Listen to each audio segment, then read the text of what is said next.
Haleluya, shalom Bapak Ibu Saudara yang kasih dalam Kristus Yesus Tuhan. Senang sekali pada hari ini kita dapat bertemu dalam tayangan video YouTube yang dibagikan sebagai ibadah online yang Bapak Ibu saksikan pada saat ini. Oleh karena itu biarlah melalui tayangan video ini yang dibagikan sebagai ibadah online, ini boleh dapat memberkati Bapak Ibu sekalian. Bapak Ibu boleh dikuatkan, boleh diteguhkan di dalam Tuhan. Baik Bapak Ibu, kita akan memulaikan ibadah kita baik secara offline maupun secara online. Kita akan mulaikan terlebih dahulu di dalam doa. Mari tundukkan kepala bersama-sama dan kita akan berdoa. Bapa kami yang di surga, kembali kami bersyukur dan berterima kasih pada kesempatan yang indah pada hari ini, di mana kami masih diberikan kesempatan untuk melaksanakan ibadah kami, meskipun yang saat ini menyaksikan secara online dan itu juga secara offline yang sudah dilaksanakan. Oleh karena itu berkati ibadah kami secara online pada hari ini. Hamba berdoa buat jemaat Tuhan, siapapun yang menyaksikan di rumah melalui tayangan yang bagian pada hari ini, biar kiranya oleh ibadah ini jemaat Tuhan boleh diberkati, dikuatkan, diteguhkan di dalam Tuhan. Oleh karena itu hamba berdoa biarlah Roh Kudus menjamah melawat menaungi setiap umat Tuhan pada hari ini. Di dalam nama Yesus, dan kami mau memulaikan ibadah kami dari awal pertengahan hingga akhirnya, biarlah nama Tuhan dipermuliakan dan Roh Kudus yang menolong memimpin sehingga ibadah ini boleh berjalan sesuai dengan apa yang diharapkan dan kembali hanya untuk kemuliaan bagi nama Tuhan. Berkati semua yang terlibat dalam pelayanan, berkati seluruh jemaat Tuhan, baik yang secara offline maupun secara online yang menyaksikan pada hari ini. Di dalam mengikuti ibadah ini Tuhan berkati. Di dalam nama Yesus kami bersyukur dan berdoa dan kami memulaikan ibadah kami. Haleluya. Amin. Terima kasih Tuhan. Kami tahu di dalam setiap permakaman dalam hidup kami. Roh-Mu yang kudus yang membawa kami masuk dalam hadirat. Terima kasih Tuhan, terima kasih. Dan kami tahu Tuhan, anugerah-Mu yang membawa kami ada sampai hari ini. Terima kasih Tuhan, terima kasih. Terima kasih. Mari sama-sama katakan Bapak Ibu Saudara dari perjalanan pengenalan. Haleluya.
kasih Tuhan, terima kasih.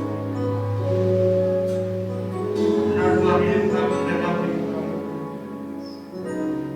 Itu ini pengakuan kami Tuhan pada pagi hari.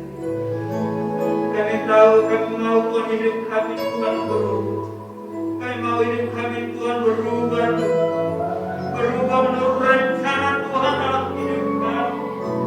Berubah menurut rencana Tuhan dalam hidup kami. Haleluya, haleluya. Haleluya, haleluya. Sembah Tuhan Bapak Ibu Saudara. Gelarkan suara Bapak Ibu pada pagi hari ini. Katakan kepada Tuhan, hidup kami Tuhan. Ini hidup kami Tuhan. Kami mau berubah sesuai rencana dan kemuliaan Tuhan dalam hidup kami. Haleluya, haleluya. Haleluya, haleluya. Syukur bagi Tuhan, Allah yang luar biasa. Haleluya.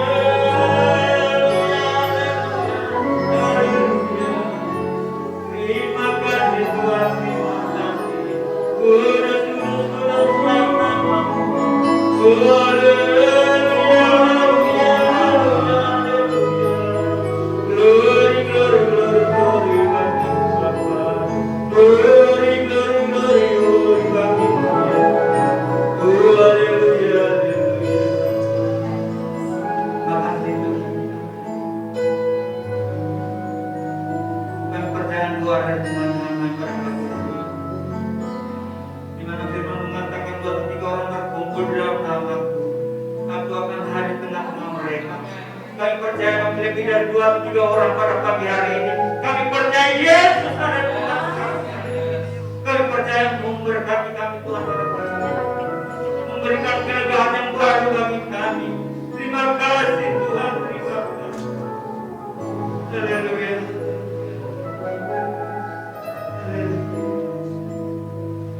Saya pernah kita katakan Bapak Ibu sudah hidup mengenal hidup. Karena mujizat dalam hidup.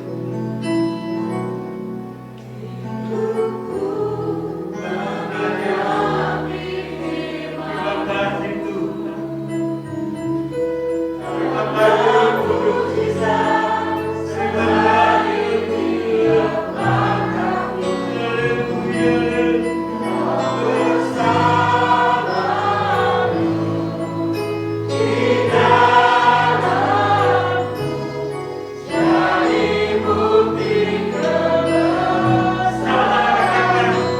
Haleluya, haleluya, hidupku. Ada hati tanda mujizat sertai tiap langkahku. Kau bersama. Kami undang Bapak Gembala kami.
Terima kasih Tuhan.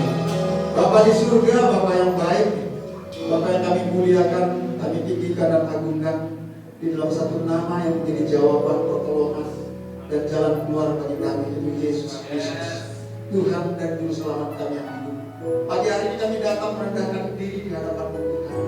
Kami merendahkan diri di hadapan kekudusan-Mu Tuhan, sehingga biarlah kekudusan-Mu di tempat ini memenuhi setiap hati, pikiran dan hidup kami Tuhan. Bahkan memenuhi ruangan di tempat ini, sehingga dengan kekudusan-Mu Tuhan kami boleh dapat bertemu secara pribadi dengan Kami boleh mengalami secara pribadi, mengalami kelepasan, mengalami mujizat yang dari kami. Dalam nama Yesus. Terima kasih Tuhan, terima kasih. Dan pada saat ini juga kami rindu untuk mengalami pembaharuan yang daripada oleh firman-Mu yang mengubahkan kami, memperbarui hidup kami, hati dan pikiran kami, sehingga hati dan pikiran kami hanya tertuju kepada-Mu. Berkati setiap kami, urapi berikan hikmat pengertian yang daripada surga, hingga dengan hikmat pengertian daripada surga ini kami boleh mengerti memahami firman-Mu dan firman-Mu akan menuntut setiap kami. Urapi setiap jemaat Tuhan, urapi apa yang menyampaikan Tuhan dengan pikiran, pendapat, dan filsafat manusia. Dan semua hanya Roh Kudus yang memimpin. Roh Kudus yang memimpin. Terima kasih Tuhan. Dan dalam nama Yesus, kami bersyukur dan berdoa kami siap menerima berkat firman Tuhan pagi hari. Sama-sama yang siap katakan, amin. Kemudian kita bagi Tuhan. Baik, shalom. Shalom. Bagaimana kabarnya pagi hari ini? Luar biasa, meskipun cuacanya awal-awal tadi itu hujan ya. Jadi hujan tuh kayak ada di mana gitu ya. Kayaknya masih di mana? Masih di kepala di atas bantal gitu ya. Jadi ternyata hujan itu cuma gertak aja gitu ya. Sebentar hujan deras, kemudian teduh lagi. Nggak tahu yang daerah-daerah lain yang saudara, nggak tahu hujan apa enggak. Nggak tahu kabar nafas dengan Bu Supia tadi kehujanan apa enggak? Enggak. Hujan sedikit ya, puji Tuhan, perlindungan Tuhan ya. Semoga Tuhan tolong jemaat Tuhan yang gara-gara hujan takut dengan hujan merah gitu loh. Ya kan ternyata yang puji Tuhan ya. Meskipun ada banyak yang nggak hadir juga ya. Karena ada yang beberapa yang cancel nggak bisa hadir, ada keperluan, ada hal yang mendesak juga. Tapi apa itu nggak mengurangi semangat kita untuk kita kita datang kepada Tuhan, memuji Tuhan, menyembah Tuhan kepada Dia. Amin. Dan ada mungkin saudara kita juga yang nggak bisa hadir karena sakit juga. Tapi kita percaya pertolongan Tuhan yang akan bersama. Amin. Baik, minggu yang lalu itu waktu kita mengucapkan selamat menempuh hidup baru itu cuma hanya satu istrinya. Sekarang suaminya ada, ini saya suruh balik berdiri dari Rana dengan Elia. Jadi udah sepasang nih, biasanya berdiri Rana dan Elia. Ya, selamat menempuh hidup baru. Nah ini baru pas berdua. Kemarin Elia yang nyanyi sendiri, saya pikir mungkin jangan Rana grogi aku biasa nyanyi di depan dulu. Makanya dia datang ternyata memang kesehatan yang dia berjalan sedikit ya. Itu hari ini bisa datang. Baik. Apa lagi? Belum lagi ada. Oke, langsung aja kita belajar firman Tuhan ya. Namun sebelumnya saya percaya bahwa Bapak Ibu kabarnya semua luar biasa. Begitu juga Bapak Ibu yang menyaksikan secara online pada hari ini. Saya percaya bahwa kabarnya luar biasa juga ya. Saya percaya Bapak Ibu yang ada di rumah pun diberkati oleh Tuhan dan pujian pada hari ini. Dan akan diberkati juga oleh firman Tuhan. Baik, kita akan bersama-sama belajar firman Tuhan. Kita akan ambil dari Kitab Roma pasal yang kedua ayat 4 sampai ayat yang kelima, kemudian Efesus pasal yang keempat ayat 22 sampai ayat yang ke-24. Mari buka sama-sama Kitab Roma dulu.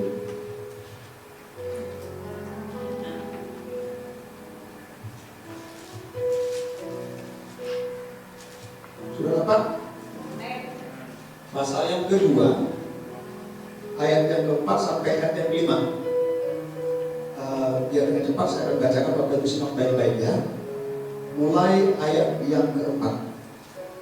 Maukah engkau menganggap sepi kekayaan kemurahannya, kesabarannya dan kelapangan hatinya?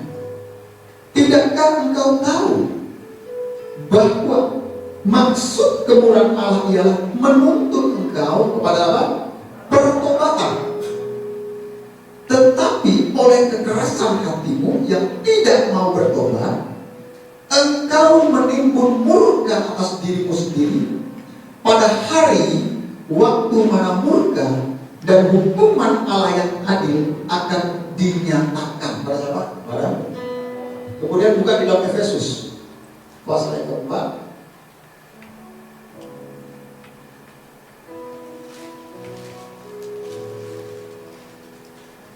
Ayat 22 sampai ayat 24. Sudah dapat?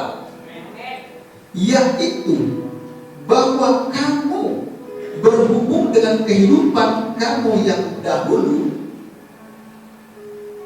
harus menanggalkan manusia lama yang apa? Menemui kebinasaannya oleh nafsunya yang menyesatkan, supaya kamu dibaharui di dalam roh dan pikiranmu, dan mengenakan apa? Manusia baru yang telah diciptakan menurut kehendak Allah di dalam kebenaran dan kekudusan yang sesungguhnya. Nah, Bapak Ibu, melalui pembacaan firman Tuhan pada pagi hari ini, maka judul firman Tuhan Bapak Ibu bisa lihat di depan ini, yaitu saya beri judul pertobatan sejati. Kalau ngomong pertobatan, banyak sekali ayat-ayat firman Tuhan yang mendukung tentang pertobatan. Dan banyak sekali kalau Bapak Ibu browsing mungkin di internet, banyak sekali khotbah-khotbah yang berbicara tentang pertobatan. Betul? Banyak sekali kalau berbicara tentang pertobatan. Karena memang firman Tuhan seringkali mengarahkan kepada arah kehidupan yang baru dengan menghidup di dalam kehidupan yang lama. Itu berbicara tentang yang namanya pertobatan, berbicara tentang perubahan hidup. Nah, kata pertobatan sebetulnya mengandung suatu arti yang sangat besar, sangat luas, ya.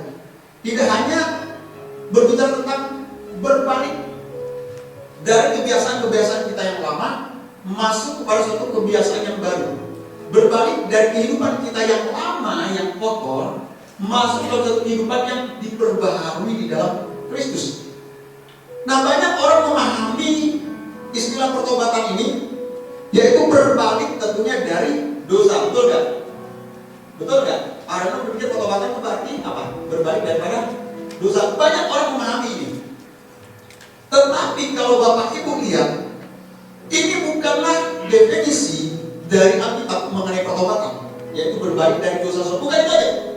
Tetapi sebetulnya dikatakan oleh firman Tuhan yang kita baca baik di dalam kitab Roma maupun kitab Efesus, secara khusus Roma, Paulus mengatakan, melainkan bertobat itu, kata bertobat itu berubah. Berubah apa? Berubah pikiran. Artinya mengubah pikiran kita ini. Waktu pikiran kita diubahkan, maka melahirkan suatu tindakan, suatu perbuatan, tentunya tindakan, perbuatan yang menyenangkan hati Tuhan. Makanya masuk dalam kehidupan yang baru. Kalau pikiran yang tidak diubahkan akan sulit untuk masuk dalam suatu perubahan kehidupan yang baru. Itu Alkitab mengatakan, bukan saya.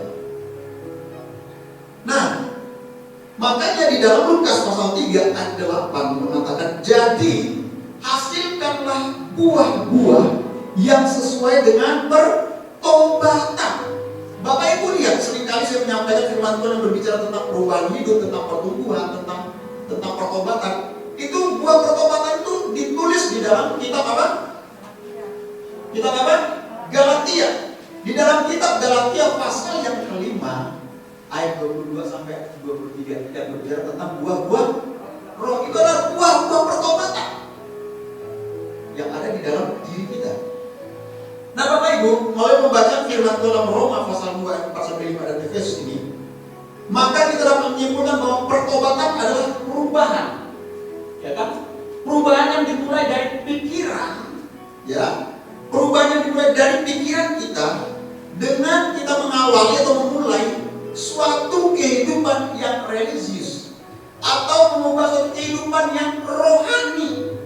Ya, dulunya rohana mungkin. Sekarang berubah jadi rohani, religius. Dulu kita tidak ikut dalam kehidupan religius, sekarang kita masuk dalam suatu kehidupan yang religius.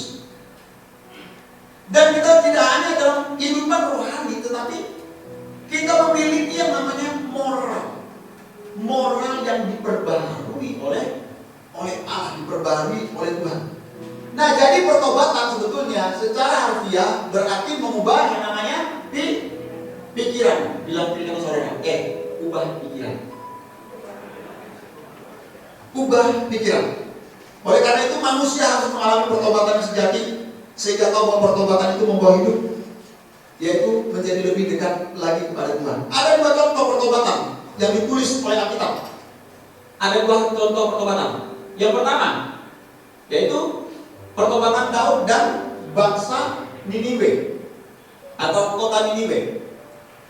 Bapak Ibu kalau melihat pertobatan Daud, Bapak Ibu di dalam Mazmur 51 ayat yang ke-13 mengatakan apa?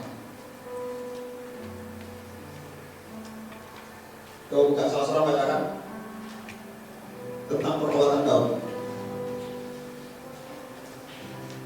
Salah seorang bacakan Mazmur 51 ayat 13. Mazmur 51 51. 13.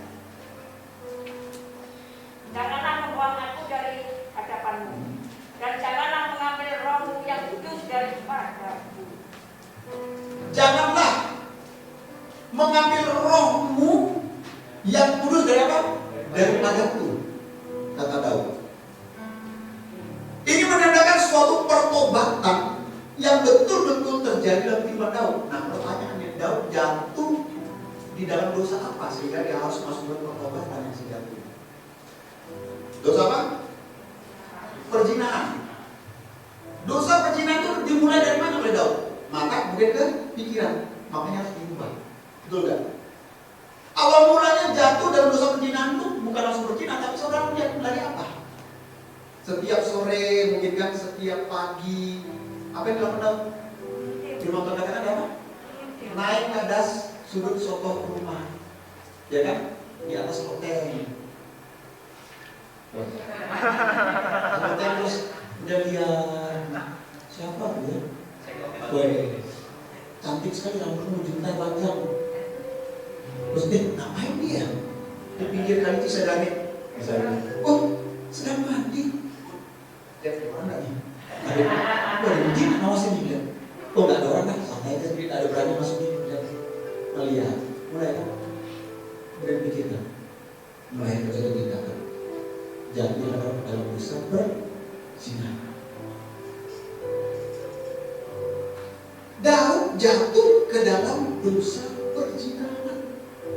Tidak hanya perzinahan, tetapi dia jatuh dalam dosa yang lebih jahat lagi daripada perzinahan, merancangkan suatu kejahatan terhadap suami daripada Batseba, betul nggak? Yaitu kepada Uria. Menaruh Uria berperan di barisan paling depan. Setelah apa? Mengetahui bahwa Batseba ini hasil perselingkuhannya mengandung, betul nggak? Untuk menutupi dosa perselingkuhannya, dia berbuat satu dosa yang baru lagi. Dari satu dosa jatuh pada satu dosa, jatuh lagi pada satu dosa lagi, dan terus. Itu kalau ada tiket baik. Rencana pembunuhan lagi. Kemudian siapa? Yang menegur Daud siapa? Pak Melbis. Wah, bangga tuh. Siapa yang ditegur? Siapa negurnya? Nabi siapa? Nah, Nathan. Ditegur. Nah kemudian waktu Nabi Nathan menegur, Daud menangis. Dia menyadari akan dosa, pelanggaran, kesalahan yang dilakukan yang jahat di mata Tuhan. Dan pertobatan terjadi perubahan dan pikiran, hati, moral. Apa yang dilakukan? Daud hanya mengatakan satu kata, Tuhan, Allahku yang hidup berkuasa, Engkau yang memiliki segala pemerintahan, Engkau yang memiliki segala kekayaan yang ada pada pusat. Semua boleh Kau ambil, ya Allah. Harta boleh Kau ambil, kedudukan boleh Kau ambil, tahta boleh Kau ambil, tapi satu ya Tuhan yang Kau ambil daripada apa? Rohmu yang ada padamu, karena bagi itu yang paling berharga dari segalanya. Jangan Kau ambil rohmu yang ada padaku. Yang lain boleh. Ini menandakan suatu pertobatan, suatu pertobatan perubahan 180 derajat, saudara. Karena apa? Dia merasa bahwa roh Allah itu lebih berharga, lebih penting daripada yang lain kehidupannya. Betul kan? Untuk apa saudara memiliki harta setinggi gunung, kekayaan, kekuasaan, tapi kalau saudara tidak memiliki roh Tuhan dalam diri saudara, untuk apa? Roh Tuhan sangat berharga. Perubahan. Yang kedua, pertobatan, perubahan. Siapa? Bangsa Niniwe. Didiknya diberitahu oleh Tuhan, di mana? Pergi pada sambian tajir. Serukan pertobatan perasaan orang pada sambian tajir itu hidupnya tak benar di hadapan Tuhan. Berzina, berselingkuh, dengan saling membunuh. Istilahnya seperti itulah ya. Tapi hidupnya kalau hidup di dalam kemewahan, hidup yang merupakan Tuhan, hidup yang berhala, itu semua segala macam. Tapi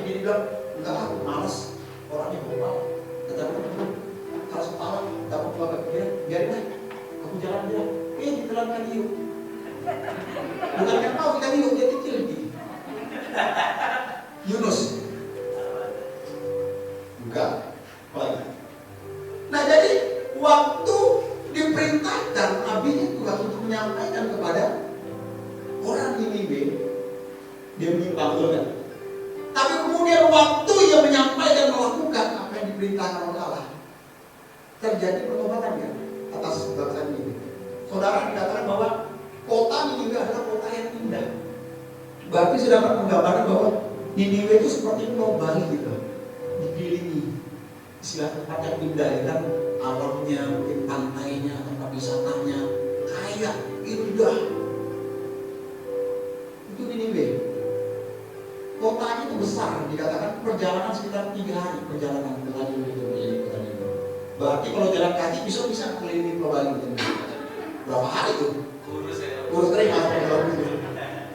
Nah, indah kota Niniwe itu. Penduduknya sudah banyak. Penduduk kota Niniwe itu sekitar 120.000 jiwa. 120.000 jiwa. Dibandingkan dengan Bali besar.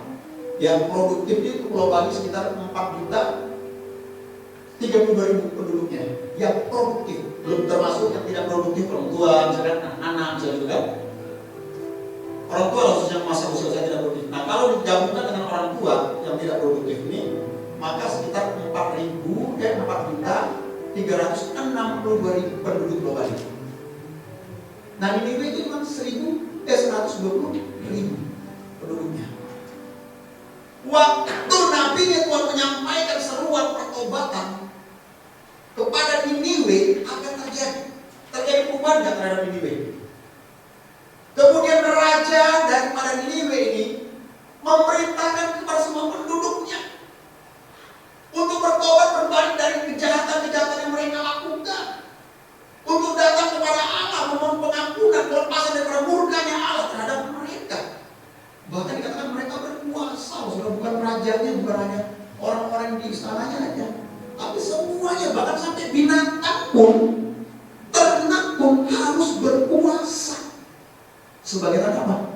Pertobatan mengubah hidup mereka. Akhirnya apa? Allah melepaskan mereka. Allah melepaskan mereka karena melihat pertobatan yang mereka lakukan. Ini 2 contoh di dalam Alkitab yang dapat kita lihat. Pertanyaannya, apakah pertobatan saudara, pertobatan saya, pertobatan kita semua yang hadir pada hari ini, apakah betul pertobatan seperti Raja Daud, seperti bangsa Niniwe, atau pertobatan jadi pertobatan yang biasa-biasa, hanya perkataan mulut, tapi tidak disertai suatu tindakan yang perubahan hidup di dalam hidupnya. Kehidupan moral tidak diubahkan rohani, pikiran tidak diubahkan rohani, sehingga masuk kehidupan yang lebih rohani dan religius di dalam Tuhan. Jawaban yang lebih saudara sekalian. Tanya diri dengan pertobatan apakah pertobatan sejati atau tidak? Tanya diri dengan saudara. Nah oleh karena itu pertobatan itu harus tentunya disertai dengan yang namanya hati yang hancur, disertai dengan yang namanya suatu pengakuan yang jujur di hadapan Tuhan, disertai dengan yang namanya putar balik atau berbalik, turn around. Gak tahu apa sebenarnya turn around itu, ini ada sastra Inggris, betul nggak? Putar arah, putar balik. Nah pertama, hati yang hancur di dalam Mazmur 34 ayat 19, saudara buka, baca.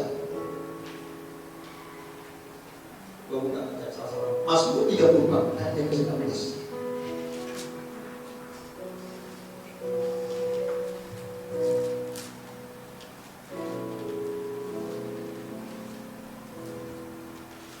Ya, tidak terang jadi diubahkan maksudnya. Ayat ini dia tampilkan maksudnya. Mazmur 34 ayat 19 ini. Apa? Ya. Ya, kita baca sama-sama. Mazmur 34 ayat yang ke-19. Baca. 3, 2, 1.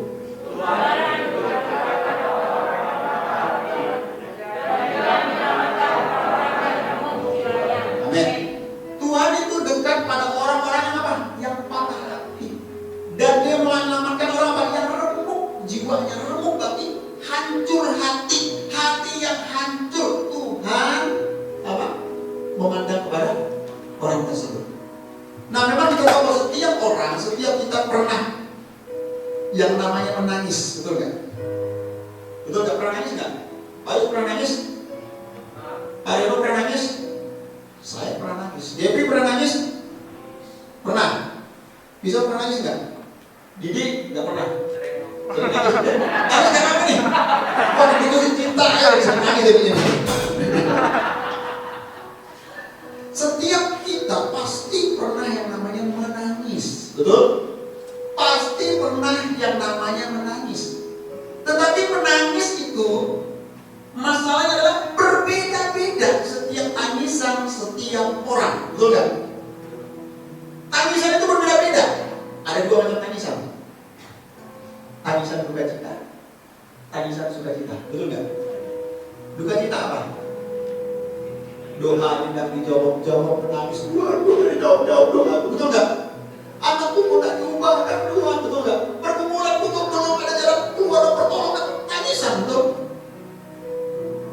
Kok aku belum dapat pasangan hidup, kok aku diputuskan pacarku ini gimana Tuhan, betul nggak? Katanya Tuhan berseiman adalah calon pasangan, tapi kok tidak putuskan? Mungkin tangisan, betul? Tangisan duka cita. Ada nggak tangisan duka cita? Ada nggak? Mengalami mujizat kesembuhan, nangis. Tangisan duka cita mengalami kelepasan dari ikatan dosa, nangis. Tangisan duka cita bukan? Tangisan duka cita. Betul? Apa lagi? Dapat uang, misalnya lotre, tiba-tiba dapat uang 1 miliar, nangis nggak? Masa nangis? Nangis lo Tuhan, ini dosa apa enggak? Gitu ya, dapat lotre ya. Tembus. Tangisan sukacita berbeda duka cita dengan sukacita. Jadi tangisan itu berbeda-beda, ya kan? Dapat kita lihat. Nah, Bapak Ibu,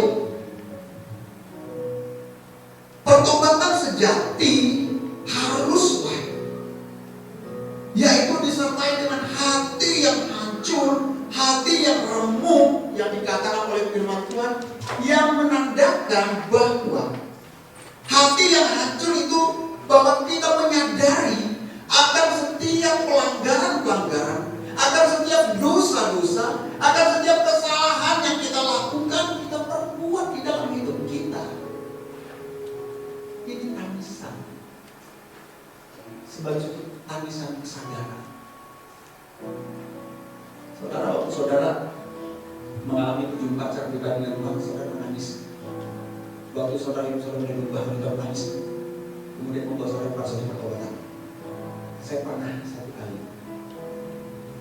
waktu saya berdoa, saya udah mulai terima Yesus, udah mau masuk pertobatan, tapi belum pertobatan sejati, pertobatan Yesus. Akhirnya saya berdoa pada Tuhan, kemudian Tuhan menjamah saya dengan dosa saya. Pada hari itu saya menangis, saya nggak tahu berapa lama saya menangis. Tangisan sukacita, karena saya merasa saya dibebaskan dari ikatan dosa yang mengikat saya. Saya diampuni atas dosa-dosa saya, tangisan dari mata saya. Saudara mau tahu? Saya menangis sampai saya nggak bisa kalau pakai apapun, sampai maaf ya, sampai iler keluar nih, sampai ngeces juga nangisnya. Sakit apa? Saya dijamah ya, sampai baju saya buka, pelapnya mata nggak tahan. Sampai itu selesai saya berdoa, mata saya bengkak. Tapi ada sukacita, ada sukacita dan hati saya merasa ada sesuatu yang pas. Ada suatu kebahagiaan yang saya alami daripada Tuhan yang turun dari saya. Tangisan pertobatan, tangisan hati yang hancur di hadapan Tuhan, menyesali akan pelanggaran, akan dosa, kesalahan yang pernah saya lakukan, yang saya perbuat di mata Tuhan. Mungkin dosa yang saya lakukan rasanya berbeda-beda, masing-masing saksi yang betul kan? Hari itu betul nggak? Beda-beda, dosa yang berbeda betul kan? Dosa apa yang paling sering kita lakukan? Ayo, dosa apa? Berpikiran, betul kan? Dosa apa lagi? Itu nggak kelihatan, betul? Dosa mata itu nggak kelihatan, tapi yang tampak, yang jelas, sebetulnya sekali kita lakukan perbuatan. Bahkan masih banyak dilakukan oleh orang-orang di luar sana. Saya percaya saudara enggak, tapi di luar sana kan. Betul? Perzinahan, perselingkuhan, betul? Kumpul kebo dan sebagainya. Dosa-dosa seperti ini, saya mau katakan saya pernah lakukan, saya pernah saksi pada zaman Tuhan dan tahu semua. Narkoba sudah pernah saya lakukan, minuman keras sudah pernah. Itu yang saya lakukan, tapi waktu saya diubahkan oleh Tuhan dan saya masuk dalam pengobatan, saya datang pada dengan hati yang hancur, saya dijamah oleh Tuhan. Dan itu saya berbahkan tangisan saya. Lain saya katakan karena masa lalu saya sudah dilepaskan oleh Tuhan. Tangisan saya. Jadi Bapak Ibu, sekali lagi pertobatan sejati harus disertai dengan hati yang hancur, yang menyadari akan setiap dosa dan kesalahan yang telah dilakukan dan diperbuat, betul?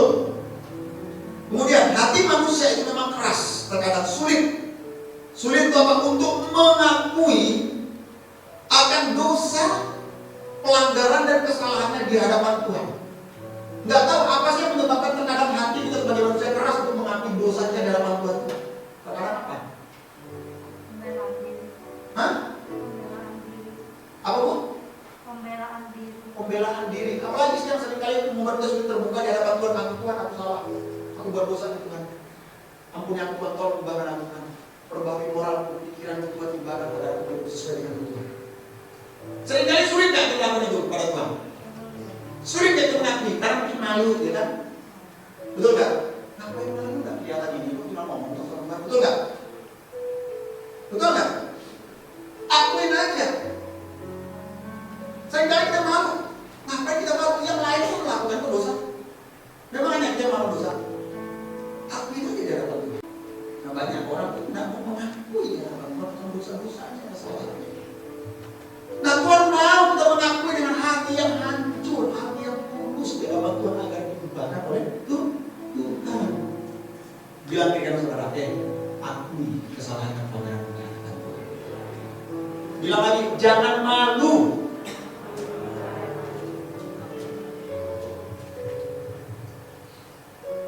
Nah, Bapak Ibu,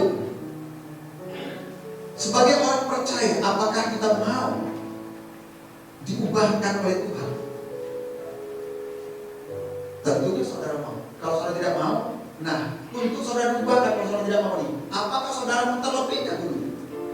Seperti yang dilakukan firman Tuhan itu dihancurkan terlebih dahulu, baru saudara mau datang pada Tuhan dan mengakui akan pelanggaran-pelanggaran, akan kesalahan, akan dosa kita.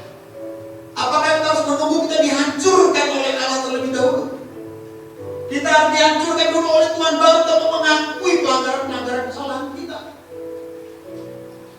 Daud bagus, sebelum dihancurkan dia sudah mengakui di hadapan Tuhan, betul? Dia mengakui di hadapan Tuhan. Padahal kalau pikir seorang raja, itu tak rasa kesombongan dia. Bisa keraskan hati dia nggak? Bisa, aku raja tuh, betul kan?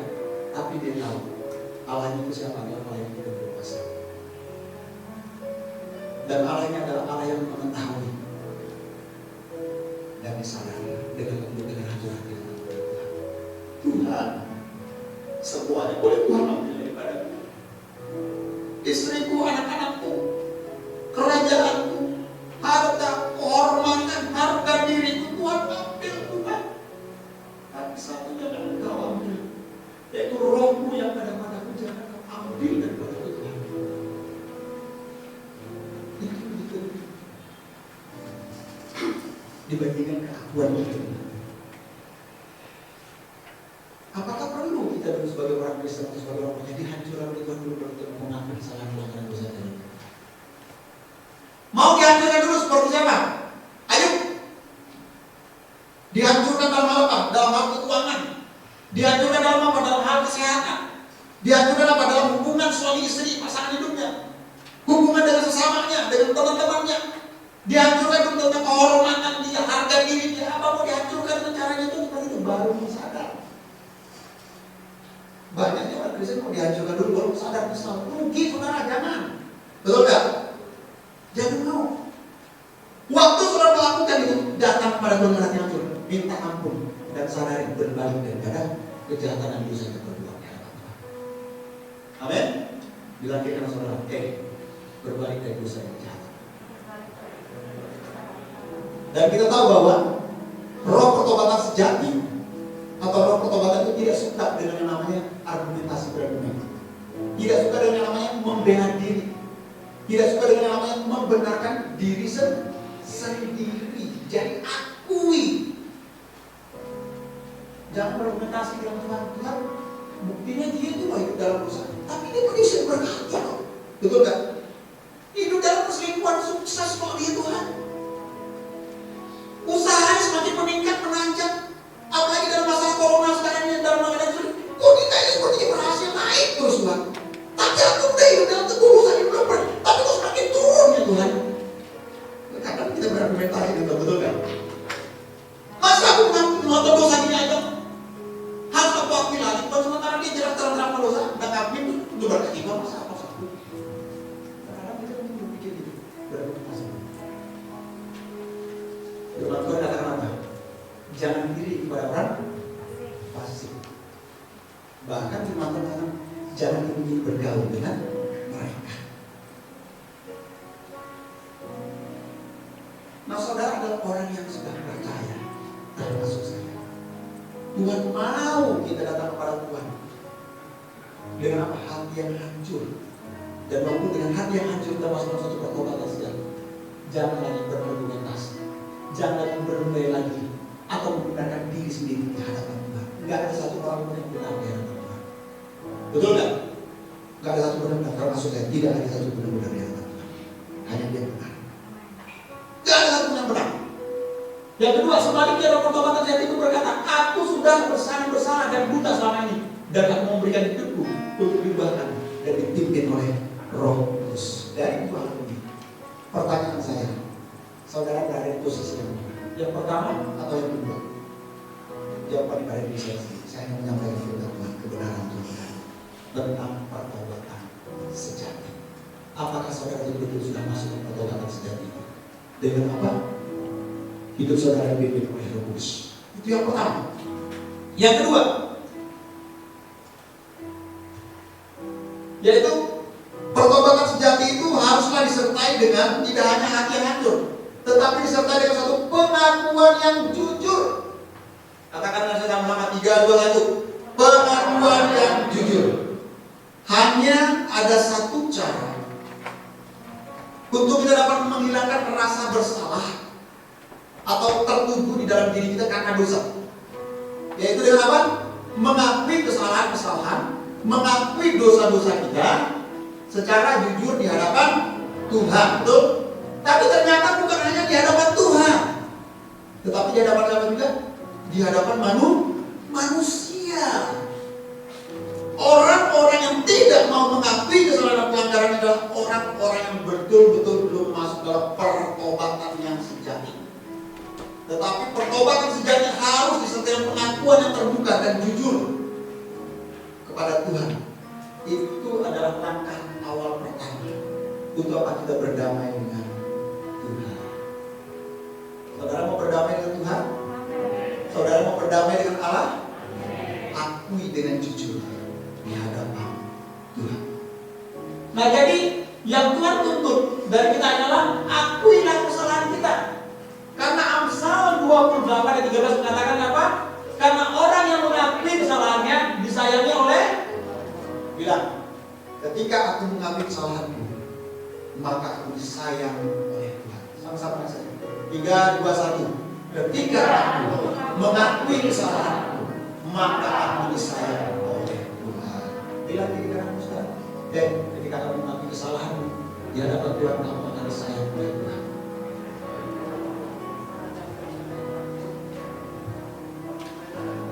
Nah, Bapak Ibu, jadi yang Tuhan tuntut adalah akuilah kesalahan kita. Karena orang yang mengakui kesalahannya di hadapan Tuhan adalah orang yang akan disayang oleh Tuhan. Raja Daud, kembali lagi, Raja Daud adalah orang yang disayang oleh Tuhan, luar biasa. Dia adalah sahabat Allah, luar biasa kan? Dia berkenan di hati Allah, luar biasa kan? Luar biasa. Kenapa? Karena dia mengaku dengan jujur. Makanya di dalam Mazmur 32 ayat 1-5, dia tidak bisa menyembunyikan yang namanya dosa dan kesalahannya, sehingga dia mengatakan sumsumku menjadi kering. Karena dosa itu, dosa yang diperbuatnya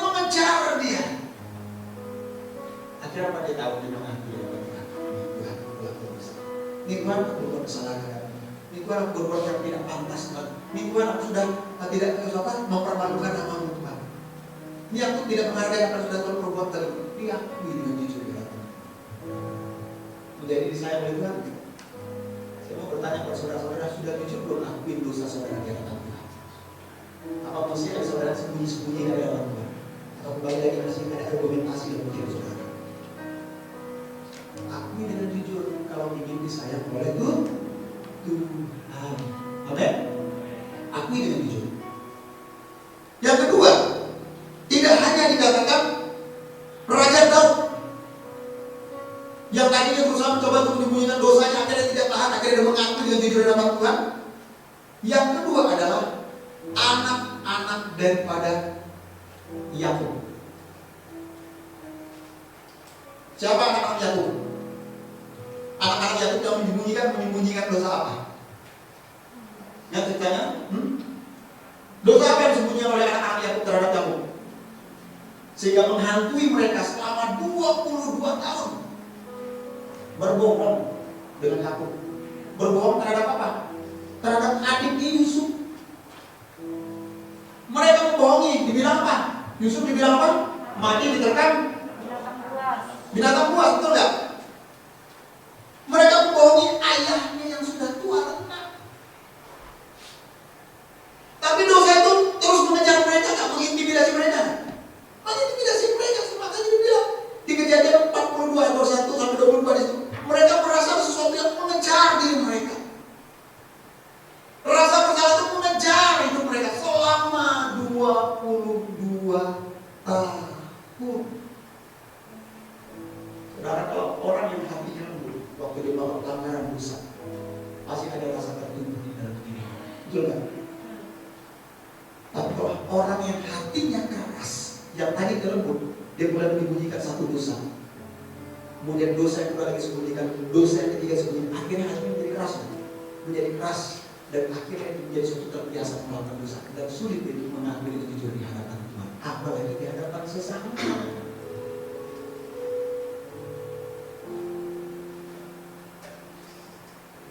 Perlukah kita mengakui dosa kita, kesalahan kita, pelanggaran-pelanggaran kita dalam Tuhan? Perlu kita. Kenapa? Agar iblis tidak mengintimidasi kita, agar kita tidak hidup dalam rasa bersalah lagi. Akui, jangan malu. Banyak orang biasanya malu. Semalam saya merasa bahwa ada di antara jemaat Tuhan ini yang melakukan perselingkuhan. Biasanya ada betul tiba-tiba berubah itu. Ada yang bisa melakukan percinahan. Saat hari ini Tuhan mau engkau mengaku dengan jujur. Dan dari bangku angkat tanganmu di hadapan Tuhan. Jangan lihat kiri kanan engkau dan jangan lihat manusia, tapi lihatlah pandangan Tuhan. Tapi jangan senang. Enggak mau. Kenapa? Karena takut. Kamu takut malu dengan Tuhan. Aku malu tidak boleh tanda sama-sama kita. Betul kan? Sekali kita dulu. Tapi kalau kamu mengaku jujur itu dan akuin aja. Biar manusia tahu kamu di aman. Betul kan? Yang paling penting adalah Tuhan, bukan manusia. Karena ini berbicara hubungan kita dengan Tuhan. Nah, banyak yang kita tidak mau mengakui di hadapan Tuhan dengan jujur. Pengakuan yang jujur di hadapan Tuhan, saudara mengalami pemulihan daripada Tuhan. Saudara mengalami kelepasan yang daripada Tuhan. Bahkan saudara mengalami yang namanya berkat-berkat yang daripada Tuhan. Itu paling penting saudara. Dari akuilah dengan jujur segala kesalahan kita. Tidak hanya kepada Tuhan, tetapi pada sesama jika kita mengecewakan, jika kita melukai seseorang dan Tuhan mengingatkan terus kita, datang selesaikan dengan orang tersebut. Jangan simpan di dalam hati kita. Jadi sampah, betul kan? Sampah lama-lama jadi berbau busuk, membawa dampak yang buruk bagi kehidupan kita, kesehatan rohani kita. Betul? Bilang kiri sama saudara. Jangan sembunyikan. Bilang selesaikan saat ini. Selesaikan. Perlu diselesaikan. Karena itu sangat berdampak. Bukan hanya bagi pribadi kita, apalagi kalau dalam rumah tangga. Itu berdampak pada anak, cucu dan seterusnya. Banyak orang mengatakan bahwa kutuk itu akan turun, betul kan? Kalau tidak diputuskan bahaya. Kalau berbicara tentang kutuk dan berkat, kita pernah khotbah tentang seri khotbah apa? Kutuk dan berkat, betul kan? Nah, waktu belajar bahwa kutuk itu turun. Kalau dari bapak tidak selesaikan, tidak teruskan, akan turun pada anak. Betul? Betul nggak? Nah, misalnya maaf gini, misalnya seorang laki-laki dan seorang perempuan kemudian melakukan hubungan sebelum dipersatukan di dalam Tuhan, ya kan? Kemudian hamil, melahirkan anak, ya kan? Walaupun mereka akhirnya sudah dipersatukan Tuhan. Nah, mereka kalau tidak menyelesaikan dengan anak mereka, mengakui kepada anak mereka, ya kan? Kalau mereka tidak mau mengakui yang menyembunyikan dari anak mereka fakta bahwa anak mereka lahir dari hubungan yang belum dipersatukan Tuhan, maka kutuk itu akan turun. Kemudian apa terjadi? Nanti saudara akan lihat anak itu pun akan melakukan seperti apa yang dilakukan oleh orang tuanya. Makanya jangan salahkan kalau anak kita akhirnya punya anak belum dipersatukan di dalam Tuhan, makanya harus diselesaikan. Ada beberapa orang, bahkan ada jemaat juga, yang mengaku dengan jujur di hadapan Tuhan dan di hadapan hamba Tuhan untuk saya. Mengakui hal ini terjadi. Yang saya katakan hanya satu. Selesaikan dengan Tuhan sudah selesai. Oke, beres. Hidup dalam Tuhan yang benar. Yang kedua, selesaikan dengan anak bapak, dengan anak ibu tersebut. Selesaikan. Akui apa yang telah bapak ibu lakukan sebelum dipersatukan Tuhan. Tapi mengakui bukan anaknya masih baik. Nah, bapak dan ibuku dulu gini ya. Ya maafkan bapak ibumu ya. Nah, ngerti. Harus anak itu betul-betul mengerti. Waktu dia mengerti, memahami, biar dia berpikir apakah dia mau mengampuni orang tuanya atau tidak. Tapi saya percaya waktu kita mengakui dengan jujur, dengan tulus di hadapan Tuhan, bahkan di hadapan manusia, dengan anak kita, anak itu akan mengampuni kita dan kesalahan kita. Waktu kita akui kutuk itu putus, sehingga tidak terjadi atas hidup anak kita. Itu perlu dilakukan. Jadi Bapak Ibu, yang Tuhan mau dari kita adalah akuilah dengan jujur pelanggaran kita, dosa-dosa kita, kesalahan kita di hadapan Tuhan. Yang kedua adalah akuilah dengan sesama kita. Betul? Baik mungkin dengan pasangan kita, kita harus akui. Pak Yus sama bilang Yus. Saya bilang mungkin Pak Yus ada yang ngumpetin uang dan yang lain. Akui betul. Kasih hati yang Ibu Yus. Bisa. Jangan deh. Kasih hati yang Ibu Yus. Akui. Penting saudara. Jangan ditutup-tutupin. Apapun dosa kesalahan kita, pelanggaran kita, seburuk apapun, belajar berani untuk mengakui yang pertama di hadapan Tuhan dan sesama kita, bahkan untuk pasangan hidup kita. Saya dengan istri saya sering ngakuin apa enggak ya? Bu, aku enggak, saya jujur enggak? No comment. No comment kan? Ayo udah. Oh, ngomong sama istri saya pakai itu. Sengsara sama. Akui. Amin. Sama anak dan orang tua dan anak sama akui. Jangan takut, jangan malu, akui secara jujur. Maka saya lihat ada kelompasan dan ada berkat Tuhan turun dalam kehidupan kita. Amin. Bilang pikiran saudara, ada kelompasan dan ada berkat Tuhan. Anak-anak yang berbohong pada Yakub selama 22 tahun dan dia diintimidasi oleh diri. Jangan sampai saudara bisa diintimidasi karena pelanggaran saudara. Selesaikan dari intimidasi tidak dilakukan oleh iblis pada kita. Yang ketiga, yang terakhir, yaitu berbalik. Nah, berbalik berarti melakukan kebalikan dari yang sekarang kita lakukan. Betul nggak? Matius 3:8 katakan, jadi hasilkanlah buah yang sesuai dengan pertobatan. Pertobatan artinya mengubah pikiran, kita katakan, yang akhirnya membuat kita mengubah segala jalan dan segala tindakan kita.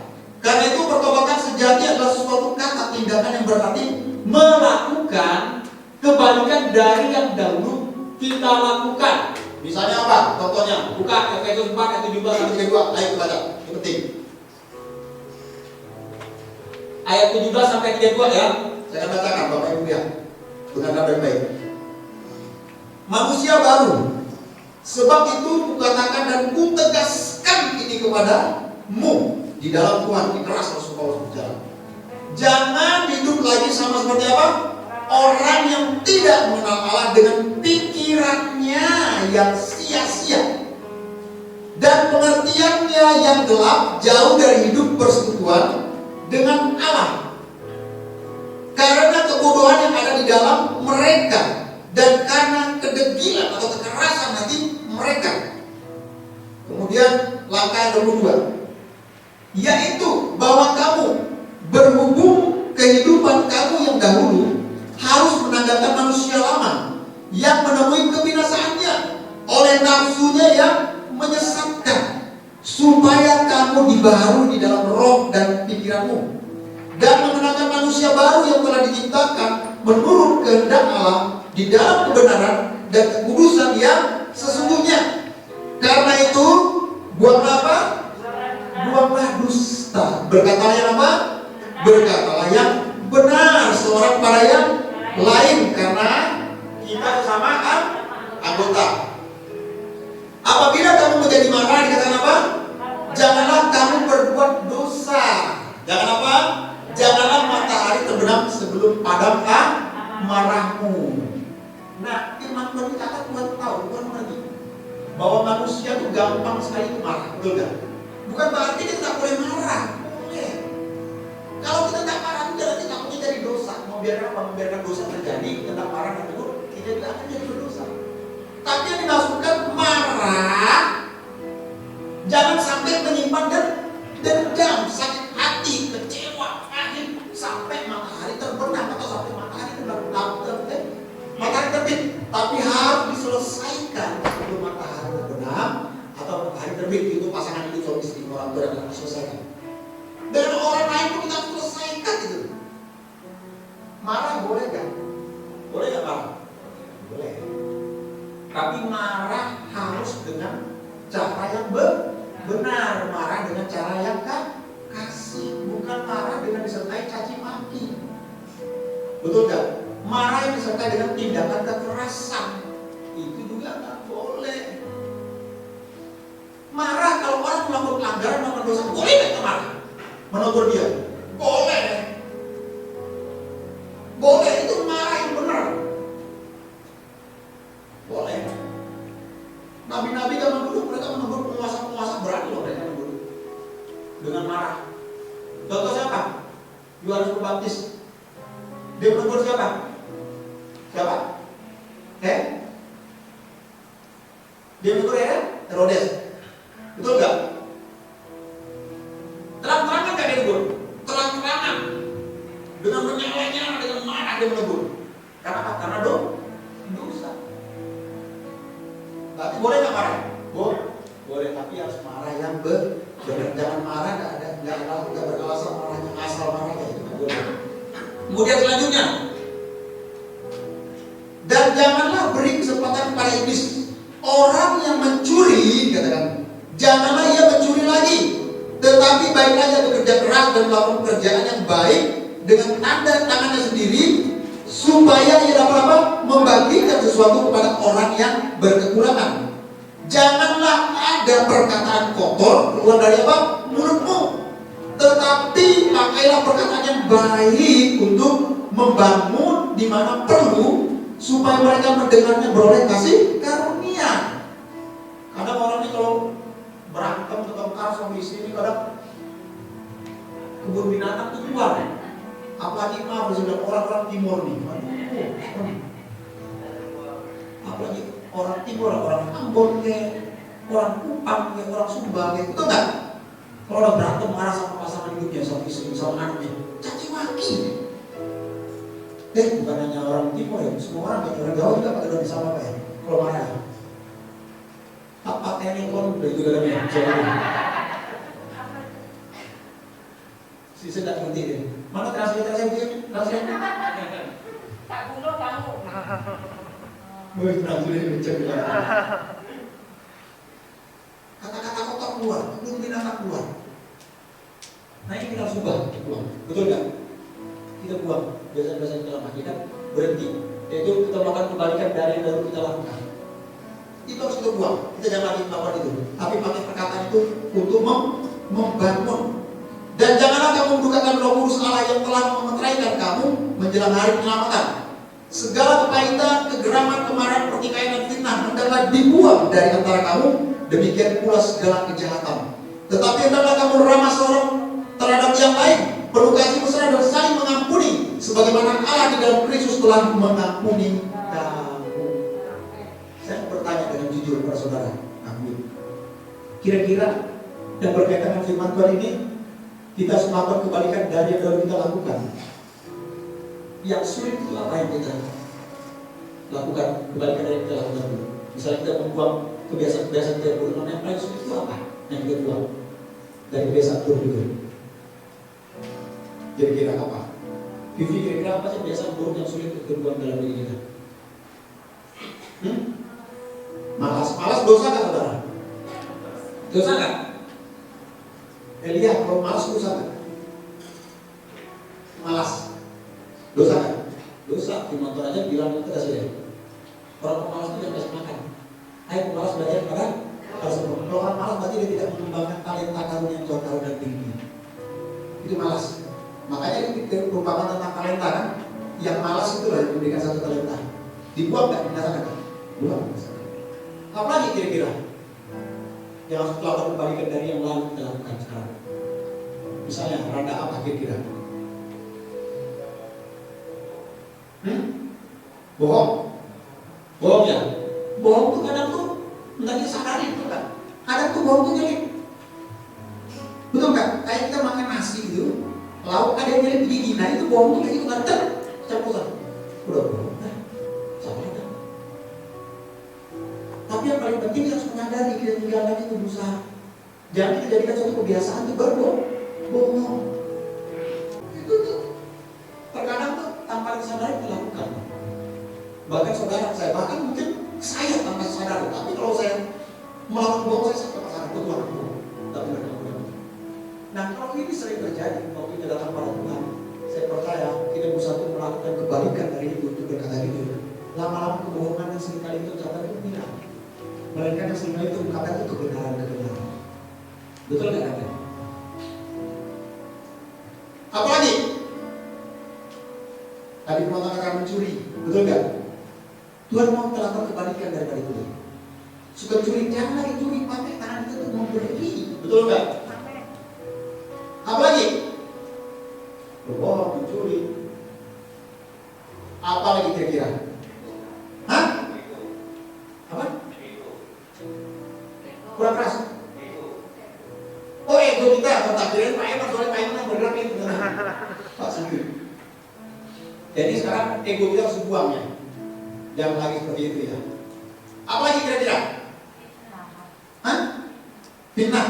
Fitnah itu malah dikejar oleh pembunuh. Apa lagi? Hah? Gosip. Saya rasa gereja ini udah nggak ada gosip. Ingat saudara, kalau ada gosip di antara kita, gosiplah kita lakukan tentang kebenaran Tuhan. Tapi gosip pasti konotasinya adalah yang negatif, bukan positif. Jangan ada gosip. Dulu gereja ini saya masih tahu orang-orang lama itu tahu gosip itu luar biasa di gereja di Semanasi. Tapi setelah Tuhan membentuk, setelah Tuhan proses, akhirnya apa?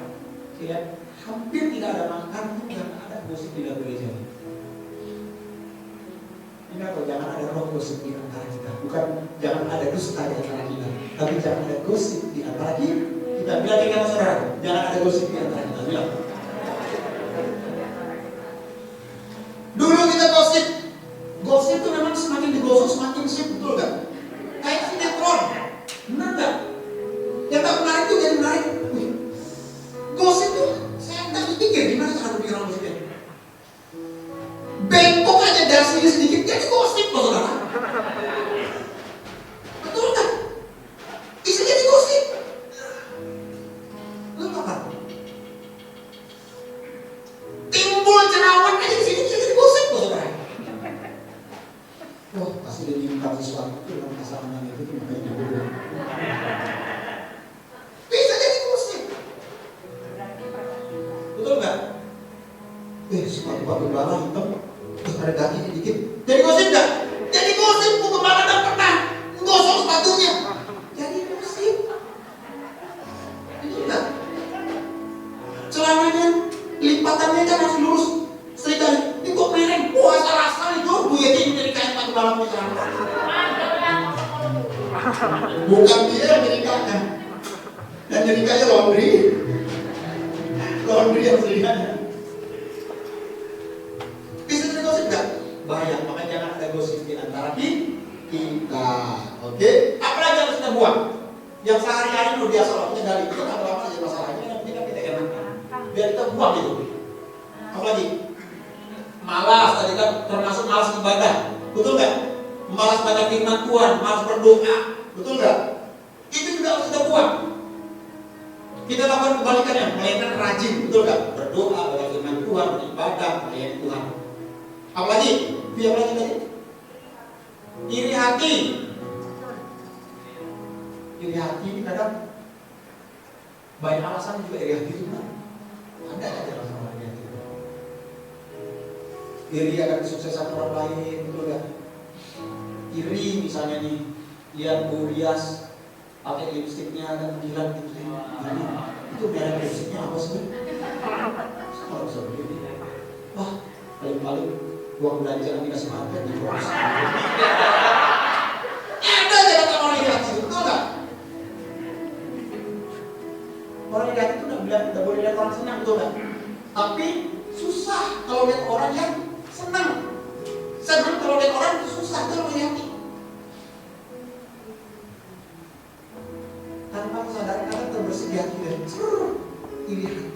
Hati-hati iri hati yang banyak. Nah itu harus kita tinggalkan. Kita lakukan kebalikan ya, iri hati. Betul? Firman Tuhan banyak mengatakan tentang iri hati juga. Jangan iri hati. Jangan iri hati pada orang yang berbuat dosa. Jangan iri hati pada kesuksesan keberhasilan orang. Jangan iri hati. Apalagi kira-kira berkata-kata kasar, misalnya terhadap pasangan, betul nggak? Ubah, tapi berkatalah yang manis, berkata yang lembut, betul nggak? Memuji pasangan kita, ya kan? Kamu cantik sekali kalau pakai daster ini. Apalagi setiap hari kamu pakai daster ini cantik, amat seksi. Padahal dalam hatinya maksudnya nyinggung, ubah jangan pakai daster terus. Betul nggak? Bu Yusuf pakai daster terus, betul? Bus, baju semuanya jangan bagus. Fit, cariin di Lazada. Cariin bagus, biar menarik. Dari bapak program kerjakan, cariin yang menarik sedikit cariin. Ayo komen, cariin. Kalau bapak kadang, Ima kamu cantik hari ini, kamu keluar dari rumah.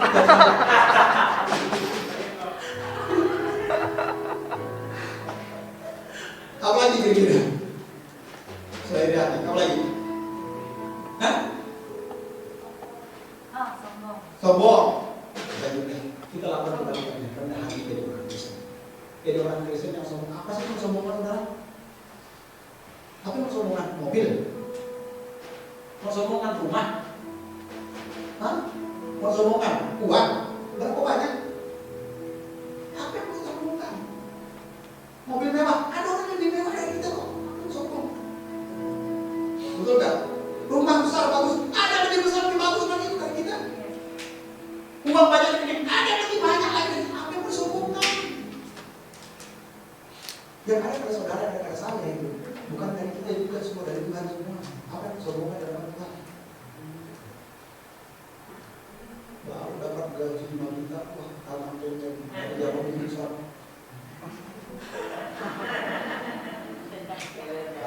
Dari jalan, kalau gaji 5 juta, orang gaji 50 juta itu ada. Betul nggak? Apa yang sombongan? Motor baru, sombongan. Kamu udah tahu kan motor baru ini tentang beda. Sudah tahu pakai pas langsung naik ke atas beda. Biar masalah. Apa yang disombongkan? Pintar, merasa diri kita yang pintar. Ada yang lebih pintar lagi, saudara, betul nggak? Ada yang lebih pintar. Apa sih yang disombongkan? Lakukan kebalikan dari sombong. Apa? Rendah hati. Apalagi? Kita bahas yang sehari-hari hidup kita nih. Hah? Marah. makanya ulang marah lagi. Marah tadi kan kita suka marah, ya kan? Belajar bersabar, ya kan? Belajar berkata-kata yang lembut. Karena kadang dalam keadaan marah itu tanpa kita sadari perkataan-perkataan itu perkataan yang menyakitkan, betul kan? Perkataan yang kadang menjatuhkan. Marah harus berhikmat gue. Bila ada kata-kata baru sekarang kalau marah harus berhikmat gue. Seperti apa sih marah berhikmat? Yaitu kata-kata yang membangun, menegur, menasihati sehingga membawa orang menunjukkan ke dalam kebenaran. Apalagi selain marah? Hah?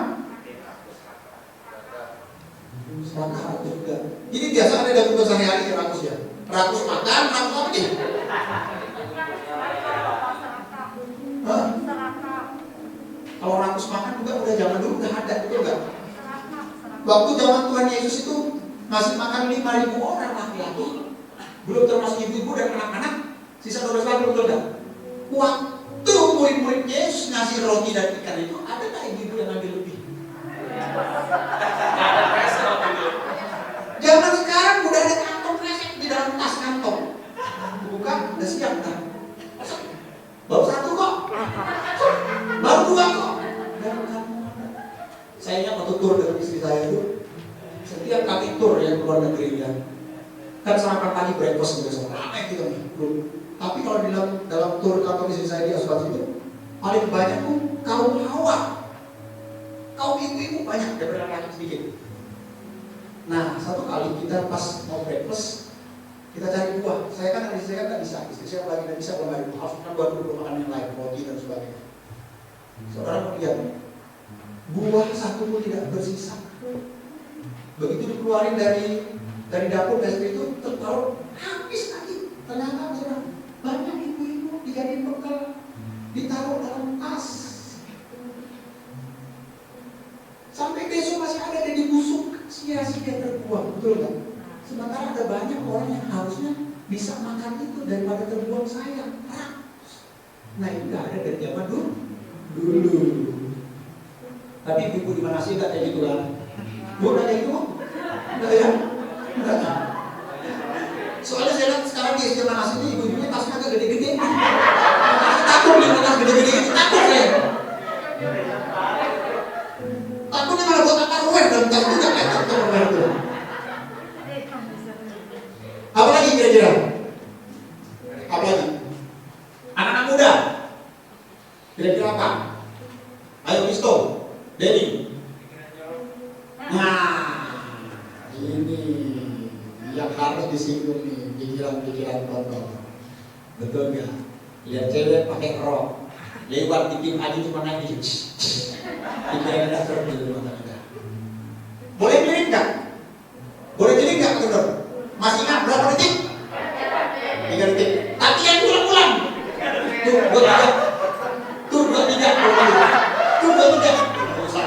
Tuh, saya aja beri boleh dong. Seru, biar aja boleh. Saya pernah, saudara, bawa mobil. Cuma ngelirik dong, lihat. Wajar lihat itu sesuatu. Mata tuh, lihat tuh. Langsung bilang, jangan sampai dulu di depan mata. Ini masa kan dia. Masa tulis aku uang itu. Matamu tuh, hati-hati kamu tuh, kamu aja. Iya, kagak tahu teman, 3 detik aja sampai cuma 1 detik loh kan. Itu aja langsung. Mataku. Darah Yesus. Tuhan, ukur mataku dengan tanganmu yang berlubang mati. Apa lubang itu? Mata kuda. Nah, pikiran dorong ini seringkali melintas. Betul kan dia? Betul kan? Jadi buka HP, timbul gambar, lintas ya. Makanya mengubah pikiran itu tidak mudah. Mengubah pikiran itu harus perjuangan kerja keras. Makanya pertobatan itu bicara apa? Mengubah pikiran kita. Tidak mudah. Betul kan? Mengubah pikiran. Maaf ya. Kalau salah JP itu HP-nya yang lama kalau salah ya. Nomor HP yang lama ya. Saya pernah buka, saya hubungnya nggak bisa ya. Bukan JP ternyata ada baru ya. Itu siapa sekarang nomornya? Dikasih siapa? Orang lain. Ayo nomor 5. Itu kasih tahu tuh TP-nya berubah tuh. Fotonya dia kan cewek kan. Terus ada di bawah tulisan itu loh. Kata-kata kotor. bilang kasih Tuhan menyelamatkan. Nah, pakai gitu. Kasih tahu dia, gitu ya. Gak apa-apa, ambil aja. Menjadi masalah itu, kasih mengasih tahu saya Jeffrey, kasih tahu saudaranya. Ubah pikiran ini mudah.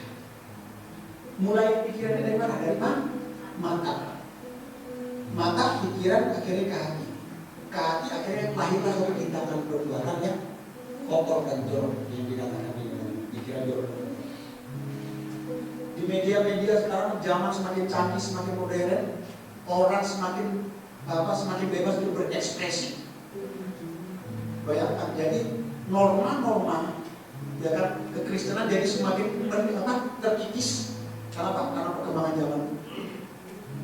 Orang berpenampilan bayangkan tuh kayak kekurangan kain. Kalau kurang kain nggak mau kendor ya ada. Kalau perlu semua diwarnain maka kendor dicelupin ngomong. Enggak kita. Cukup langsung habis. Langsung. Betul enggak? Berpenampilan yang masih sewajar aja masalah. Perlu enggak? Nah itu juga sebetulnya dan bisa disalahkan laki-laki juga. Betul enggak? Perempuan juga ikut andil dalamnya. Jadi harus berpenampilan yang baik sehingga tidak menimbulkan pikiran-pikiran jorok. Akhirnya lahir yang namanya percabulan. Dik, kenapa tuh? Tidak apa-apa. Udah boleh angkat lagi dong? Nah, jadi itu aja pikiran jorok. Apa lagi selain itu? Apa mau terus apa udah selesai? Cukup ya? Udah dapat saudara cari pikir-pikir apa kira-kira yang harus kulakukan kebalikan daripada itu. Kalau yang jadi bilang berpikiran jorok, mulai hindari apa sih yang menyebabkan akhirnya membuat kita berpikiran jorok. Hindari. Jadi ya, jauhi. Misalnya handphone yang membuat kita hindari.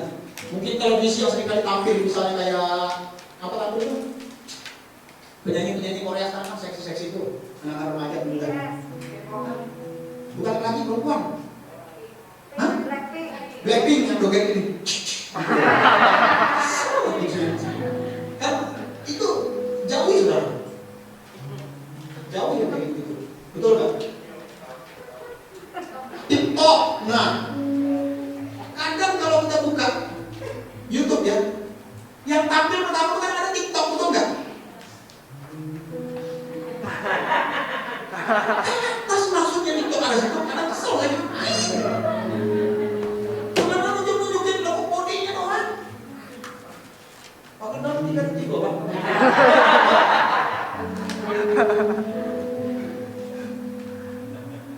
Jadi harus kita lakukan kebalikan. Memang dunia ini dalam perkembangan ini dengan kebebasan yang diberikan, jangan sampai kebebasan itu termasuk membuat kita tercemari, membuat kita jadi kotor di hadapan Tuhan. Harus berusaha hindari. Kalau dibuat jangan dinikmatin. Amin. Apa lagi perlu diubahkan? Semua hal yang sering terjadi di dunia itu bahkan kebalikannya tidak sesuai dengan firman Tuhan. Kita melakukan kebalikan daripada itu. Melakukan perbuatan apa yang baik, apa yang benar, apa yang sedang didengar. Firman Tuhan, lakukanlah semua itu. Amin. Lakukan yang baik, lakukan yang benar. Itu yang dikehendaki oleh Allah di dalam kehidupan kita. Yang kedua, nggak perlu lagi dah. Tadi sudah disebut. Jadi Bapak Ibu, pertobatan sama dengan kita berpaling 180 derajat. Kesimpulannya, pertobatan kita harus disertai dengan hati yang hancur, pengakuan yang jujur, dan melakukan kebalikan dari yang sekarang kita lakukan. Karena itu adalah kunci pertobatan sejati dan kunci untuk kita berjalan maju dalam perjalanan kekristenan kita di dalam kita mengiring dan mengikut Tuhan. Katakan amin. Bilang, mari kita maju dan mengiring Tuhan hidup dalam pertobatan Yesus. Bilang kita sekarang. Mari tundukkan kepala, kita akan bersyukur buat firman Tuhan pada hari ini. Bapa di surga, Bapa yang baik, kami menyadari bahwa untuk masuk di dalam sebuah pertobatan itu tidak mudah. Dan pada pagi hari ini atau hari ini kami boleh mengerti oleh firman. Untuk masuk dalam pertobatan yang sejati kami harus mengubah pikiran kami. Itulah yang dikatakan Alkitab definisi daripada pertobatan itu. Oleh karena itu mampukan kami Tuhan Sanggupkan kami sebagaimana janji-Mu, mengirimkan seorang penolong itu Roh Kudus untuk menolong kami, mengubahkan pikiran kami, sehingga pikiran kami dipenuhi dengan kebenaran-kebenaran Tuhan, sehingga langkah hidup kami, tindakan kami pun tindakan yang disertai dengan kebenaran-Mu yang mempermuliakan nama-Mu Tuhan.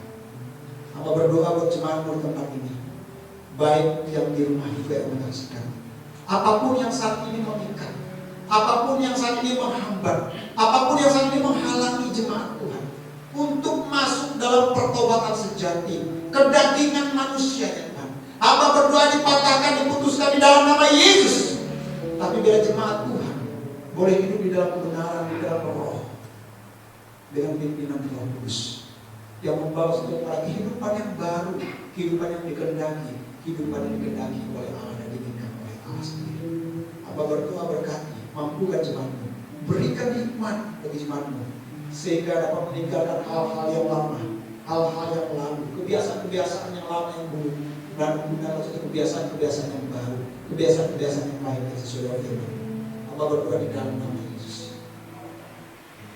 Berapa banyak di antara Bapak Ibu sekalian yang sulit untuk melepaskan dan untuk melakukan kebalikan daripada yang pernah Bapak Ibu lakukan, atau saat ini masih Bapak Ibu sudah lakukan, dan Bapak Ibu mau lepaskan, Bapak Ibu mau melakukan kebaikan daripada itu hidup di dalam kebenaran Tuhan. Angkat tanganmu di hadapan Tuhan, jangan malu-malu, jangan ditutupi, terbuka semua jujur di hadapan Tuhan.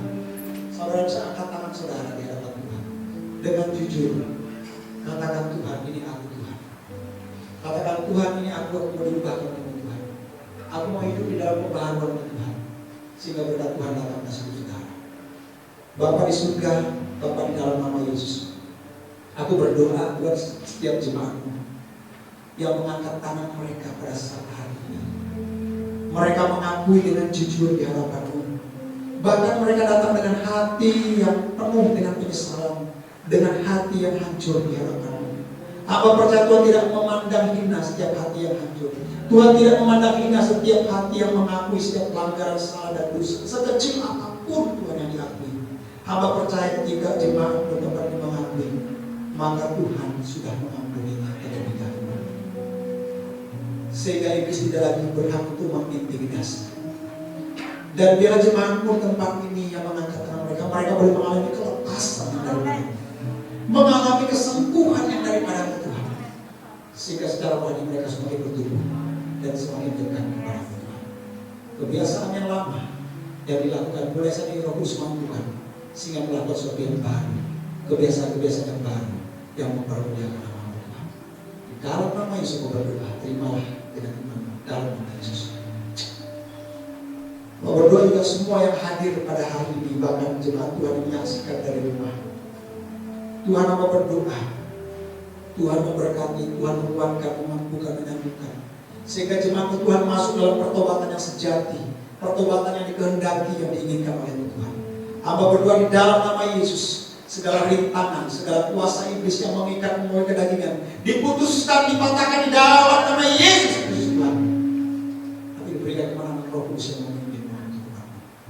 Hamba berdoa Tuhan di dalam nama Tuhan Yesus, terimalah kelepasan yang berat Tuhan, terimalah kesembuhan yang daripada Tuhan, terimalah pemulihan yang daripada Tuhan, di mana dipulihkan hubungan saudara saya dengan Tuhan. Terima kasih Tuhan, Hamba berhenti berbicara bagi firman, tapi firman yang hidup akan berbicara terus kepada kami pribadi, pribadi. Di dalam nama Yesus kami bersyukur dan berdoa. Sama-sama diberkati Tuhan, katakan amin. Berikan tepuk tangan yang meriah. Berdiri, kita persiapkan hati kita untuk memuji Tuhan pada pagi hari ini, karena Dia layak kita pujikan pada pagi hari ini. Sama-sama kita katakan bangkit bersama nama Yesus, maju nyatakan kuasanya. Semua bertepuk yang suara buat Tuhan kita. Haleluya, haleluya. Kami mengundang Roh Kudus dalam hidup kami.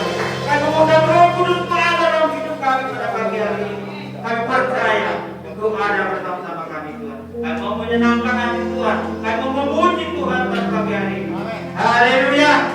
Sama-sama katakan Bapak Ibu Saudara, bangkit bersama nama Yesus. Maju nyatakan kuasanya. Haleluya.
Silakan berdiri semua dan kita akan akhiri ibadah kita pada hari ini. Kita akan akhiri di dalam doa.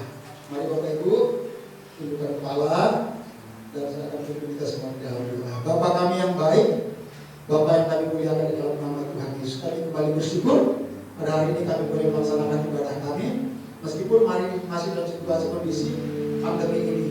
Namun kami bersyukur kami boleh melaksanakan ibadah kami dalam keadaan tubuh kami yang sehat dan kuat. Kami percaya semua karena Tuhan. Oleh karena itu Tuhan, berdoa berkati jemaat Tuhan dengan kesehatan, kekuatan, dan sejahtera, sukacita, perlindungan yang pada Tuhan, sehingga di minggu-minggu yang akan datang kami boleh tetap melaksanakan ibadah kami dengan tubuh yang sehat dan kuat, dan kami boleh memuliakan Tuhan kami. Terima kasih buat ibadah hari ini Tuhan. Dari awal pertengahan hingga akhirnya Tuhan tolong boleh berjalan dengan tidak berusaha apapun. Berkati semua yang terlibat dalam pelayanan Tuhan, pakai semakin hari semakin heran untuk kemuliaan bagi nama Tuhan. Berkati jemaat Tuhan yang menyaksikan secara online di rumah maupun jemaat Tuhan yang hadir pada hari ini. Berkati di dalam pekerjaan, berkati di dalam usaha, bisnis, berkati di dalam rumah tangga, bahkan apapun yang dilakukan kerjaan Tuhan buat maju dan berhasil dengan nama Tuhan dipermuliakan. Hamba berdoa perlindungan Tuhan nyata, kuasa Tuhan dicurahkan, kemuliaan Tuhan senantiasa hadir dalam kehidupan jemaat Tuhan sehingga nama Tuhan dipermuliakan. Berdoa di dalam nama Tuhan Yesus, tutup mulut jemaatmu dengan kuasa darahmu, malaikat magna bentengi yang awalnya api menyertai setiap umat Tuhan mulai hari ini dan seterusnya. Kami berdoa buat bangsa dan negara kami. Tuhan tolong pulihkan bangsa kami, taruhkan yang takut akan Tuhan atas bangsa kami. Berkati pemimpin bangsa kami, dari presiden, wakil presiden, jajarannya, bahkan kepada kepala-kepala daerah yang ada seluruh provinsi. Kita memberkati agar kita memimpin bangsa ini dengan takut akan Tuhan. Segala niat jahat buruk bangsa-bangsa yang ingin melakukan satu tindakan yang tidak baik atas bangsa ini, Tuhan gagalkan di dalam nama Yesus. Biarlah kuasa Tuhan melindungi bangsa kami. Dalam nama Tuhan Yesus, program yang sedang dilaksanakan pemerintah, vaksin massal, Tuhan tolong sehingga khususnya Pulau Bali boleh tercapai yang dilakukan vaksin massal ini sampai sekian puluh persen, 80% lebih yang diharapkan. Biarlah ini terjadi sehingga ini dapat menolong Pulau Bali ini juga dapat kembali perekonomian berputar dari wisata. Tolong kami berdoa di dalam nama Yesus, Tuhan tolong. Kami percaya Tuhan mendengarkan setiap seruan anak-anak Tuhan yang ada di Pulau Bali ini. Kami berdoa Tuhan di dalam nama Yesus, hanya Tuhanlah tempat pertolongan bagi kami. Dalam nama Tuhan Yesus Kristus, terpujilah nama Tuhan. Berkati sepanjang 1 minggu depan seluruh aktivitas kegiatan kami, anak-anak kami yang sekolah masih online, Tuhan berkati kita semua. Dan kemudian kami akan pulang berpisah satu sama lain. Sertai Tuhan lindungi kami hingga kami boleh tiba ke rumah tangga kami masing-masing selamat. Roh mau kecelakaan untuk apapun dipatahkan dalam nama Yesus. Darah dan bebaran kubus kami dan malaikat Allah membagai membentengi kami. Terpujilah nama Tuhan di dalam nama Tuhan. Saudara dalam dua tanganmu dan arahkan hati kepada Tuhan. Terimalah janji berkat Tuhan, yaitu melalui Abraham, Ishak, Yakub. Biarlah berkat itu turun juga atas kehidupan saudara pribadi, rumah tangga, bahkan anak-anak saudara. Biarlah turun berkat Tuhan ini di dalam nama Yesus. Tuhanlah penjagamu, Tuhanlah naunganmu. Di sebelah tangan kananmu matahari tidak menyakiti engkau pada waktu siang atau bulan pada waktu malam. Tuhan akan menjaga engkau terhadap segala kecelakaan. Ia akan menjaga nyawamu. Tuhan akan menjaga keluar masukmu dari sekarang sampai selama-lamanya. Pulanglah dan bawa berkat yang daripada Allah Bapa, kasih karunia kecintaan daripada Putra yang tunggal Tuhan Yesus Kristus, pertolongan, penghiburan, kekuatan daripada kuasa Roh Kudus yang akan menyertai saudara dan saya mulai hari ini, esok sampai Maranatha, sampai Tuhan Yesus datang kali kedua menjemput saudara dan saya di awan-awan. Sama-sama kita katakan amin. Terima kasih Yesus.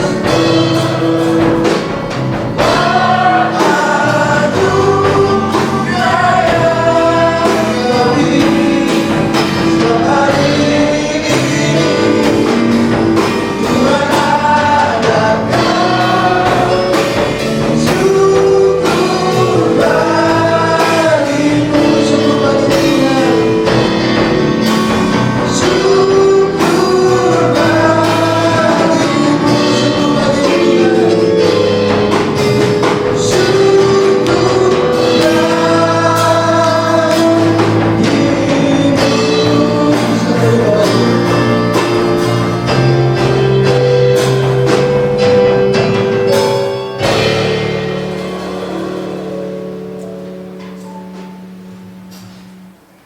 Selamat hari Minggu. Tuhan Yesus memberkati. Shalom Lehim, Besen Hamasya.